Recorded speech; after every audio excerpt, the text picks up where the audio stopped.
ఈ గుర్రానికి భలే కళ్ళకు గంతలు కట్టారు. మళ్ళీ ఆ ఎర్రదానికి చూడండి కంటి బొమ్మ గూడా గీసి పెట్టారు. అచ్చం గుర్రం కన్నులాగా.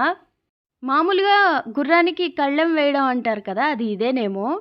అయితే ఇలా ఎందుకు వేయాలి అనంటే కళ్ళు బాగా కనిపించాయనుకోండి, చూపెక్కడ పడుతుందో మనసక్కడికి వెళ్తుంది. మనసెక్కడికెళ్తుంటే శరీరాన్ని అక్కడికి లాగేస్తుంటుంది. ఇక శరీరం ఎటు పడితే అటు మనసు వెనక వెళ్ళిపోయిందనుకోండి, మనం పోవాల్సిన దారిలో చక్కగా పోలేం. అదేలెండి మనమంటే గుర్రం. ఈ గుర్రం పరిస్థితిలాగే మనిషికి కూడా ఈ కళ్ళకు గంతల్లాంటివి కట్టాలేమో అనిపిస్తూ ఉంటుంది.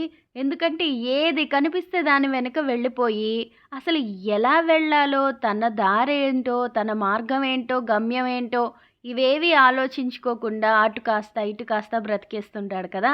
అందుకని తన దారి ఏదో తనకి చక్కగా కనిపించేలాగా, మిగిలిందేది కనిపించకుండా ఉండేలాగా గంతలు కడితే బావుంటుంది గదా!